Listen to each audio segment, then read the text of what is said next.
شلاق اور اس کے ساتھی بھرپور تیاری کے ساتھ بادشاہ کو ختم کرنے کے لیے اس کے محل پہنچے۔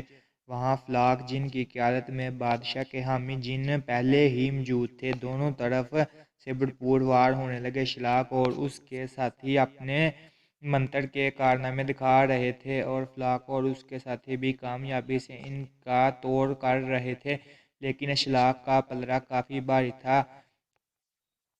اسی اثنا میں فلاق جن کا ایک ساتھی اسم اعظم لانے میں کامیاب ہو گیا، جس سے شلاق اور اس کے ساتھیوں کی شکست یقینی تھی، کیونکہ اس کے پاس اسم اعظم کا توڑ نہیں تھا۔ فلاق جن نے ایک مرتبہ پھر بادشاہ کو یقینی موت سے بچا لیا تھا، اس لیے اب افضل نے خود اپنی تجویز پر عمل درآمد کرنے کا فیصلہ کیا اور اپنے دوستوں کو اس تجویز سے آگاہ کیا۔ یہ تجویز پہلے منصوبوں کی طرح فوری نتیجہ تو پیش نہیں کر سکتی تھی، لیکن سب سے زیادہ طاقتور تھی، کیونکہ اس کے اثرات بہت زیادہ تھے۔ منصوبے کے مطابق افضل اور اس کے دوستوں نے تمام سلطنت میں اپنے حامیوں کو اس بات پر آمادہ کیا کہ رعایا کو بادشاہ کے ظلم سے آگاہ کیا جائے۔ اسی طرح منصوبے میں یہ بات بھی شامل تھی کہ لوگوں کو تھوڑی بہت تعلیم دی جائے۔ اس منصوبے پر عمل درآمد کے لیے کافی وقت درکار تھا، لیکن افضل اور اس کے ساتھی اس کام پر لگ گئے۔ جب لوگوں کو اس بات کا پتہ چلا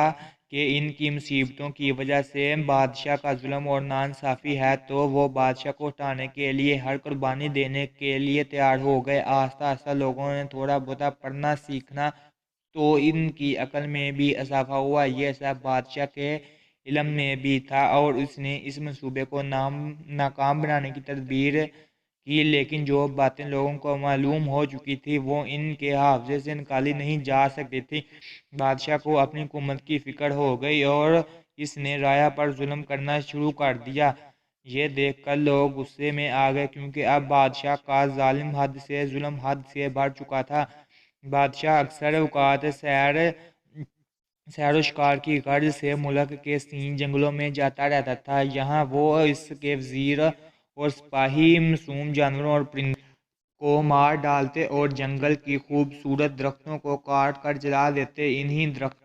انہی دنوں بادشاہ نے شکار کا ارادہ کیا اور اپنے ساتھیوں کے ہمراہ وہ ملک کے سب سے بڑے جنگل کی طرف چلا۔ اس جنگل کے قریبی قصبے والوں کو جب بادشاہ کی آمد کا پتہ چلا تو وہ بہت پریشان ہوئے، کیونکہ بادشاہ کے سپاہی جنگل تباہ کر دیتے اور یوں قصبے والے بھوکے مرنے پر مجبور ہو جاتے۔ افضل اور اس کے ساتھیوں کو بھی اس بات کی اطلاع ملی تو وہ فوراً وہاں پہنچ گئے اور انہوں نے قصبے والے سے مل کر بادشاہ اور اس کے ساتھیوں کو جنگل اور اس کے جانور تباہ کرنے سے منع کرنے کا فیصلہ کر لیا۔ جب بادشاہ وہاں پہنچا اور اس نے شکار کا پروگرام بنایا تو قصبے سے بزرگ لوگوں نے بادشاہ کے دربار میں جا کر حاضری دی اور اپنے ساتھ جنگل سے توڑے گئے تازہ اور مزیدار پھل بھی لے گئے اور انہیں بادشاہ کی خدمت میں پیش کیا۔ بادشاہ پھلوں کی لذت اور تازگی سے بے حد متاثر ہوا۔ اس نے خوش ہو کر قصبے والوں کے لیے نام کا اعلان کیا اور قصبے والوں سے پوچھا کہ وہ کیا نام لینا چاہتے ہیں۔ اس پر قصبے والے کے بزرگوں نے کہا کہ انہیں جنگل کے شاندار پھلوں کے درخت نام میں دے دیے جائیں۔ بادشاہ نے حیرانی سے پوچھا کہ درخت تو پہلے ہی ان کے پاس ہیں۔ اس پر لوگوں نے کہا کہ جب بادشاہ اور اس کے سپاہی یہاں سے شکار کھیل کر واپس جائیں گے تو یہ جنگل اور اس کے درخت اجڑ چکے ہوں گے، اس لیے وہ یہ درخت مانگ رہے ہیں۔ یہ سن کر بادشاہ سوچ میں پڑ گیا اور قصبے والوں کو اگلے دن آنے کے لیے کہا۔ لوگوں کو جانے کے بعد بادشاہ نے اپنے وزیر کو بلایا اور یہ تمام قصہ سنایا۔ وزیر بہت چالاک تھا، وہ سمجھ گیا کہ قصبے والوں کو یہ سبق کس نے دیا ہے۔ وزیر نے بادشاہ سے کہا کہ قصبے والوں نے گستاخی کی ہے، اس لیے انہیں سزا ملنی چاہیے۔ بادشاہ نے وزیر کی بات مان لی اور ان لوگوں کی گرفتاری کا حکم دیا جنہوں نے بادشاہ سے ملاقات کر کے انہیں پیش کیے گئے تھے۔ یہ سن کر لوگوں کو سخت غصہ آیا اور انہوں نے بادشاہ کے ظلم کا مقابلہ کرنے کا فیصلہ کر لیا۔ قصبے کے تمام لوگوں نے بادشاہ کے پڑاؤ کے باہر اکٹھے ہو کر بادشاہ کے ظلم کے خلاف نعرے لگائے اور بے گناہ لوگوں کو چھوڑنے کا مطالبہ کیا۔ اس پر بادشاہ کے سپاہی لوگوں کو بادشاہ کے خیمے سے دور کرنے کی کوششیں کرنے لگے۔ کئی لوگ بھی زخمی ہو گئے۔ یہ دیکھ کر بادشاہ نے اپنے محل واپس جانے کا فیصلہ کر لیا۔ جب لوگوں کو یہ معلوم ہوا تو وہ بھی غصے میں آ گئے اور انہوں نے بادشاہ سے نجات حاصل کرنے کا فیصلہ کر لیا۔ ملک کے تمام لوگوں نے بادشاہ کے خلاف احتجاج شروع کر دیا اور بادشاہ کسی طریقے سے لوگوں کو خاموش نہیں کرا سکا۔ بادشاہ کے سپاہی اور مال و دولت نے بھی لوگوں کا احتجاج بند نہیں کیا۔ بہت سے لوگ سپاہیوں کے ہاتھوں اپنی جان سے ہاتھ دھو بیٹھے۔ آخر میں صورتحال ایسی ہو گئی کہ سپاہی بھی لوگوں کے ساتھ مل کر بادشاہ کے خلاف ہو گئے۔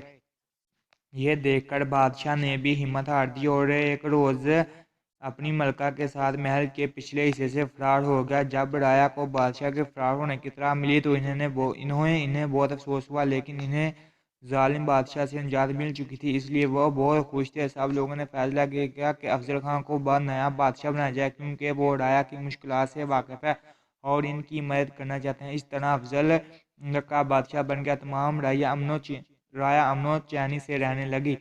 تو دیکھا کہ عقل مندی سے ہر چیز ممکن ہے۔ اگر آپ کو یہ ویڈیو پسند ہے تو پلیز ہمارے چینل کو سبسکرائب کریں۔